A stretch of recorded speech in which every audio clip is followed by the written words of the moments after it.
ఈ ఈడీ సమస్య, erectile dysfunction ఏ age వాళ్ళకు వస్తుంది? 40-70 ఏళ్ల ఏజ్ వాళ్ళకు ఏదైతే ఉంటారో 40-70 వాళ్ళలో అంటే 50% మందికి ఈ ఎరెక్షన్ ప్రాబ్లమ్, ఈడీ ప్రాబ్లమ్ వస్తుంది.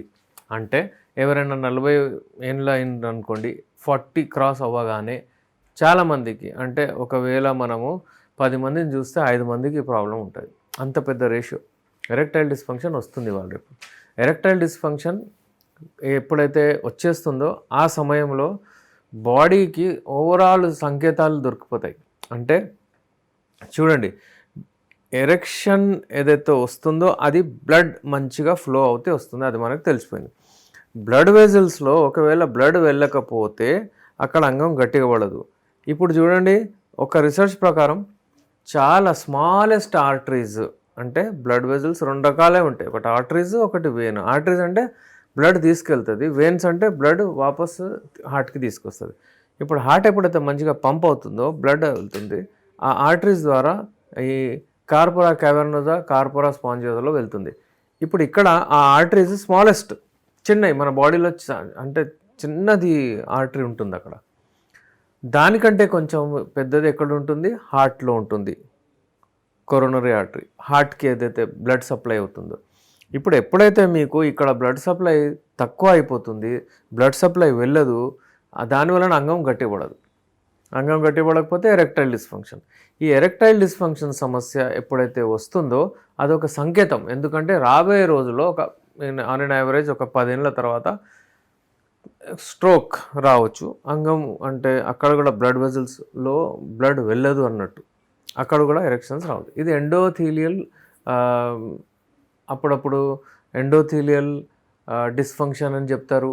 ఎందుకంటే అక్కడ ఏమవుతుందంటే ఆర్టరీస్ ఏవైతే చిన్నగా ఉంటాయో బ్లడ్ అక్కడ అవి డైలేట్ అవ్వవు. బ్లడ్ అందులో నుంచి అక్కడ వెళ్ళదు.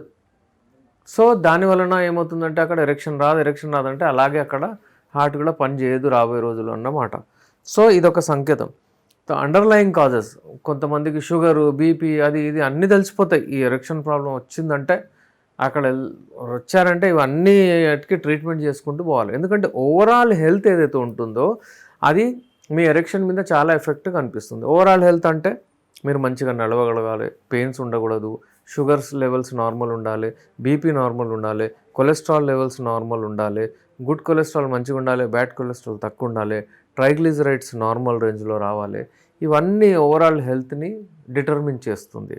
ఒకవేళ మీకు ఇవన్నీ మంచిగా లేవు, ప్రాబ్లమ్స్ ఉన్నాయి, మీకు ఎరెక్షన్ కావాలి అంటే అది మళ్ళీ అగైన్ బ్లూ పిల్స్, వైగ్రా, సువాగ్రా అవన్నీ వాడతారు కదా.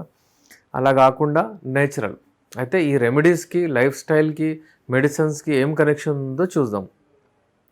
ఓవరాల్ హెల్త్ని మంచిగా పెంచుకోవడానికి రెమెడీస్ చాలా ఇంపార్టెంట్ ఉంటాయి. చాలామంది రెమెడీస్ కావాలంటారు. రెమెడీస్కి వెళ్ళే ముందు నేను మీకు ఒక విషయం చెప్తాను. ఫస్ట్ మనము తెలుసుకోవాలి, అంటే మీకు ప్రాబ్లం ఎంత ఉంది. కొంచెం ఒకవేళ ఉంది, ఇప్పుడే స్టార్ట్ అయింది, స్టార్టింగ్ ప్రాబ్లం ఉంది, కొంచెం ఇబ్బంది అవుతుంది, 2 సార్లు చేసేవాళ్ళు ఒకటేసార్లు చేస్తున్నారు, సెకండ్ టైం పాసిబిలిటీ అవ్వట్లేదు, ఎక్కువసేపు చేయట్లేదు, తొందరగా వీర్యం వెళ్ళిపోతుంది అన్నట్టు ఉంటే మన రెమెడీస్ అన్నీ యూజ్ చేయొచ్చు. సాలప్ పంజా గురించి, జాఫ్రాన్ మనం చెప్పాను, సాఫ్రాన్ గురించి, అలాగే మనము ఇంతకుముందు మాట్లాడిన అన్ని రెమెడీస్ మీరు ట్రై చేయొచ్చు, మాట్లాడొచ్చు. అలాగే లైఫ్ స్టైల్ చేంజెస్. ఇప్పుడు లైఫ్ స్టైల్ చేంజెస్ అంటే ఏంటి చూడండి, ఎవరికైనా సరే ఇప్పుడు ఏదైనా అలవాటులు ఉండి స్మోకింగ్ కానివ్వండి, ఆల్కహాల్ కానివ్వండి, అలాగే ఇన్యాక్టివిటీ, ఒకటే జగల కూర్చోవడం, బరువు పెంచుకోవడం, అలాగే స్ట్రెస్ ఎక్కువ ఉండడం, నిద్ర లేకపోవడం, నైట్ డ్యూటీస్ చేసి అంటే ఆ సమయంలో యూజువలీ రాత్రి 10-4 వరకే టెస్టోస్టెరాన్ ఉత్పత్తి అవుతుంది. ఆ సమయంలో పడుకోకుండా ఉండడం, రాత్రిపూట ఫోన్లు చూడడం, మాస్టర్బేషన్, హస్తప్రయోగం అది ఇది చేయడం, ఇవన్నీ లైఫ్ స్టైల్లో వస్తాయి. లైఫ్ స్టైల్ డిజార్డర్ అని చెప్పొచ్చు. అందుకే అవన్నీ చేంజ్ చేసుకోండి బాబు, మీరు మంచిగా అవుతారు అని మేము చెప్తూ ఉంటాను నేను. అలాగే కొన్ని రెమెడీస్ వాడండి. రెమెడీస్ అంటే ఏంటంటే హెల్తీగా ఉండడానికి. అయితే మీరు హెల్తీ ఉండడానికి ఇదంతా నేను చెప్తాను. ఒక సమయం వస్తుంది, ఆ సమయంలో ఒకవేళ మీకు వర్కౌట్ అవ్వట్లేదంటే మేమున్నాం. ఎప్పుడైనా మీరు కాంటాక్ట్ అవ్వచ్చు. మన దగ్గర మెడిసిన్స్ ఉంటాయి. Unani medicines the best medicines లైంగిక సమస్యలకు, అంటే పరిష్కారం అది. ఎప్పుడైనా సరే అంగం గట్టి అవ్వడానికి, లావు అవ్వడానికి, టైమింగ్ పెరగడానికి, మీకు మార్నింగ్ ఎరెక్షన్స్ రాకపోతే అవి రావడానికి, సెక్స్ డిజైర్ రావడానికి, ఫీలింగ్స్ మంచిగా రావడానికి, మీకు అంటే పెళ్లి కంటే ముందు ఒకవేళ మీరు ఏదైనా ఇబ్బంది పడుతున్నారు, టెన్షన్ తీసుకుంటున్నారంటే ఈ మెడిసిన్స్ వాడండి. ఈ మెడిసిన్స్ చాలా బెస్ట్ మెడిసిన్స్. నో డౌట్ ఈ మెడిసిన్స్ కొంచెం కాస్ట్లీ ఉంటాయి.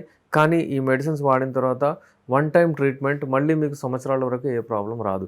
కానీ చాలామంది ఏం చేస్తారంటే ఆ మెడిసిన్స్ తీసుకోకుండా కొన్ని మెడికల్ హాల్లో నుంచి వెళ్ళి మెడికల్ ట్యాబ్లెట్స్ తీసుకుంటారు. వైగ్రాలు, సువాగ్రాలు, సిల్డినోఫిల్, టెడ్లాఫిల్, ఎవెనఫిల్ ఇవన్నీ తీసుకొని ఫర్ ద టైమింగ్ వాళ్ళు ఆ బ్లడ్ సప్లైని పెంచుకొని ఎలక్షన్ వస్తే పోయి కలుస్తారు, వాళ్ళు హ్యాపీగా అయిపోతారు, ఇక నా ట్రీట్మెంట్ అయిపోయింది ఏం లేదని.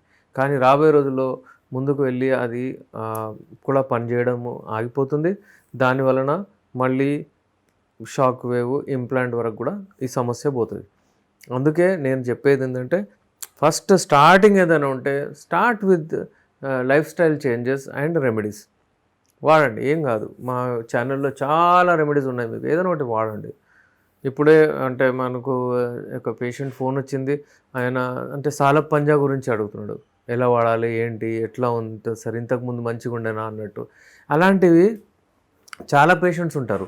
వాళ్ళందరూ ఏంటంటే మన ఛానల్ చూస్తుంటారు, రెమెడీస్ చూస్తుంటారు, వాళ్ళు వాడుతుంటారు. అయితే మన ఛానల్లో మనం ఆ రెమెడీ గురించి కూడా చెప్పాము. చాలామంది వాడుతున్నారు, హ్యాపీగా ఉన్నారు. ఒకవేళ మీకు కూడా అలా అంటే స్టార్టింగ్లో ప్రాబ్లం వస్తే రెమెడీస్కి వెళ్ళండి. లైఫ్ స్టైల్ డెఫినెట్లీ చేంజ్ చేయండి. షుగర్ లెవెల్స్ అవి ఇవన్నీ చెక్ చేయించుకోండి. ఒకవేళ షుగర్ ఉంటే షుగర్ కూడా కంట్రోల్లో పెట్టుకోవాలి. దాని తర్వాత కూడా ఒకవేళ మీకు సెట్ అవ్వకపోతే మీరు మాతో కాంటాక్ట్ అవ్వచ్చు, యునాని మెడిసిన్స్ తీసుకోవచ్చు. లైంగిక సమస్యకు కంప్లీట్ క్యూర్. నేను మీ డాక్టర్ ఎస్ఆర్ రెహమాన్, ఎండి, యునాని, నాంపల్లి, హైదరాబాద్ నుంచి. Thank you.